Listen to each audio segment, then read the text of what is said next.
రాత్రికాల ప్రార్థన. మహాశక్తి సంపన్నుడా, మహోన్నతుడా, మమ్మల్ని అత్యంత మిక్కిలిగా ప్రేమిస్తూ ఉన్నా, కాపాడుతూ ఉన్నా మా ప్రియ పరలోకపు తండ్రి, మీకు స్తోత్రాలు, మీకు వందనాలు, మీకు కృతజ్ఞతలు చెల్లిస్తూ ఉన్నాం ప్రభువా. తండ్రి, ఉదయం నుంచి ఈ రాత్రి కాల సమయం వరకు కూడా మా అందరికీ తండ్రి మీరు తోడై ఉన్నారు. ఏ అపాయం కానీ, ఏ ప్రమాదము కానీ మా దరికి రాకుండా భద్రపరిచారు, క్షేమాన్ని దయచేశారు. ప్రతి ఒక్క పరిస్థితుల్లో మమ్మల్ని లేవనెత్తారు, ప్రతి అవసరతను తీర్చారు. అయినా ప్రాముఖ్యంగా ఈ రాత్రిన మరొక మారు కుటుంబముతో కలిసి మేమందరం సజీవులుగా మీ పాద సన్నిధిన చేరి ఈ విధంగా ప్రార్థించుకొనగలిగే అవకాశం దయచేశారు. అందును బట్టి మీకే కోట్లాది కోట్ల కృతజ్ఞత అర్పణలను చెల్లిస్తూ ఉన్నాము ప్రభువా. Yes Lord. ఒకని తల్లి వానిని ఆదరించినట్లు నేను మిమ్మును ఆదరించేదను అని యెషయా గ్రంథం 66వ అధ్యాయం 13వ వచనం ద్వారా ఆయన సెలవిస్తున్నారు తండ్రి. అవునయ్యా, ఒక తల్లిలాగా మమ్మల్ని ఆదరిస్తానని, అయా మా యొక్క సమస్య నుంచి మాకు విడుదల అనుగ్రహిస్తారని, మేము కొన్నిసార్లు మీకు వ్యతిరేకముగా ఉన్నప్పటికీ, మీకు ఆయాసకరంగా ఉండినప్పటికీ నాయన, సొంత తల్లి ఏ విధంగా అయితే క్షమిస్తూ మమ్మల్ని ప్రేమిస్తూ బుజ్జగిస్తూ ఉంటుందో ఆ విధంగా మీరు అనునిత్యం మమ్మల్ని ప్రేమిస్తున్న దేవుడవు అని ఈ రాత్రి సమయంలో మీ యొక్క ఆదరణ కలిగించే మాటలు మాకు తెలియపరిచినందుకు వందనాలు నాయనా. అయా, ఎవరు కూడా మాకెవరూ లేరు అని బాధపడకుండా మీ ఆదరణ వారికి ఉంది అని గ్రహించి అయా ప్రశాంతముగా సంతోషముగా జీవించుటకు సహాయము దయచేయండి తండ్రి. ఈ యొక్క రాత్రి సమయంలో తండ్రి, ఎంతో మంది బిడ్డలు ఆయా ప్రాంతాల నుంచి ఈ ప్రార్థనలో ఏకీభవిస్తున్నారు నాయన.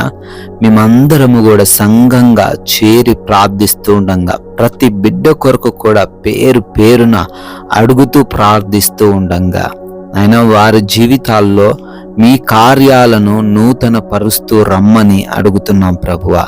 ఎంతో మంది తండ్రి అనారోగ్యంతో బాధపడుతున్నారయ్యా, వ్యాధి బాధలు కలిగి ఉన్నారు తండ్రి, ఎవ్వరికి చెప్పుకోలేకపోతున్నారు నాయన, ఎవరు పట్టించుకోని స్థితిలో ఉన్నారు ప్రభువా.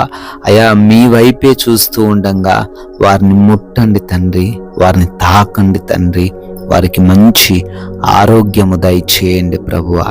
అయా, అంధకార దురాత్మ క్రియలను యేసు నామములో లయపరచండి తండ్రి. అయా, ఎవరైతే తండ్రి గర్భఫలము లేక రోధిస్తూ ఉన్నారో, అవమాన భారం మోస్తూ ఉన్నారో వారికి గర్భఫలము దయచేయండి ప్రభువా. నాయనా, ఎవరైతే భయంకరమైన వ్యాధులు కలిగి ఉన్నారో అయా, ఆ వ్యాధుల నుంచి కూడా స్వస్థత దయచేయండి తండ్రి ప్రభువా. ఎంతోమంది డిప్రెషన్లో తండ్రి ఉన్నారు తండ్రి, ఆ డిప్రెషన్లో బిడ్డలు అయా ఉండిపోకుండా వారిని లేవనెత్తండి ప్రభువా. అప్పులు కలిగి ఉన్నారు నాయన, అప్పులు లేకుండా సహాయము దయచేయండి. మోసపోయారు, నష్టపోయారు, వంచబడ్డారు నాయన, నమ్మిన వారి ద్రోహం చేశారు అయినా ఆ యొక్క తండ్రి ఆర్థికపరమైన ప్రతి కష్టము నుంచి వారిని ఈ రాత్రిని లేవనెత్తండి తండ్రి. తలగానే వారిని మార్చండి ప్రభువా. అదే విధముగా ఎవరైతే బిడ్డల కుటుంబాల్లో నెమ్మది లేదో, సమాధానము లేదో ఆ కుటుంబాలను ఈ రాత్రిని మీరు దర్శించండి ప్రభువా. ప్రశాంతముగా, సమాధానముగా, నెమ్మదిగా జీవించుటకు కృప చూపించండి. యవన బిడ్డలందరూ కూడా తండ్రి తల్లిదండ్రులకు వ్యతిరేకంగా మాట్లాడుతూ ఉన్నారు నాయన. ఆ యవన బిడ్డల్ని మీకు అప్పగిస్తున్నాం.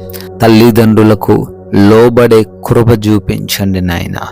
అయా, రక్త సంబంధికుల మధ్య కూడా అనవసరమైన ఆస్తి తగాదాలతో ఇబ్బందులు పడుతున్నారు. అటువంటి గొడవలు లేకుండా కృప దయచేయండి తండ్రి. అదేవిధంగా భార్య భర్తల మధ్య ప్రాముఖ్యంగా ఏ గొడవలు లేకుండా సహాయము దయచేయండి తండ్రి. నాయన, కోర్టు కేసుల నుంచి, ల్యాండ్ సమస్యల నుంచి ప్రతి ఒక్కరికి విడుదల దయచేయండి. వివిధ దేశాలు వెళుతూ ఉన్నారు. వారి పనులను, వారి ప్రయత్నాలను అన్నిటినీ ఆశీర్వదించండి ప్రభువా. అయా, వీసాలలో, ఇమిగ్రేషన్స్లో, ఆ పాస్పోర్ట్స్లో సహాయము దయచేయండి. ఆ ప్రాంతంలో ఉంటుండగా ఎటువంటి ఆపద వారికి సంభవించకుండా కాపాడండి ప్రభువా. అదేవిధంగా నాయన, నైట్ డ్యూటీల్లో ఉన్నారు, నైట్ ప్రయాణాల్లో ఉన్నారు, వారందరికీ మీ రక్షణ కాపుదల దయచేయమని అడుగుతున్నాం ప్రభువా.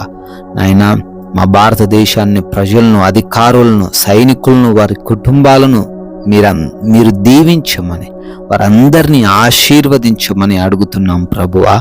అదేవిధంగా లోన్స్, పెన్షన్స్, ప్రమోషన్స్, ట్రాన్స్ఫర్స్ అన్నిటిని బిడ్డలకు దయచేయండి తండ్రి. ఉద్యోగ ప్రయత్నాలను సఫలపరచండి. వివాహముల విషయంలో కృప చూపించండి. ఘనముగా వారి వివాహమును జరిగించండి తండ్రి. సొంత గృహము లేని వారికి సొంత గృహాన్ని యేసు నామమున దయచేయమని అడుగుతున్నాం ప్రభువా. అదేవిధంగా మేమందరం అలసిపోయి ఉన్నాము తండ్రి. సేద తీరబోతూ ఉండంగా ప్రభువా, మంచి నిద్ర దయచేయండి అయ్యా. ఎవరి హృదయంలో భయము, కలవరము ఏది లేకుండా, నిద్రలేమి పీడకలల సమస్యలు లేకుండా కంటి నిండా సేద తీరే భాగ్యము దయచేయండి అయ్యా. అదేవిధంగా దొంగల వలన, శత్రువుల వలన, అపవాది దురాత్మ క్రియల వలన ఎవరు ఈ రాత్రి సమయంలో ఇబ్బందులు ఎదుర్కొనకుండా మీ యొక్క అగ్ని కంచె కాపుదల ప్రతి గృహము చుట్టూ దయచేయమని, మరల ఉదయాన్నే మీ పాద సన్నిధిన మా అందరినీ సజీవులుగా చేర్చుకొని మీ నామాన్ని స్తుతించగలిగే భాగ్యం అనుగ్రహించమని యేసు క్రీస్తు వారి నామంలో ఈ ప్రార్థనను అడిగి వేడుకొని పొందుకొని ఉన్నాము తండ్రి. Amen, amen.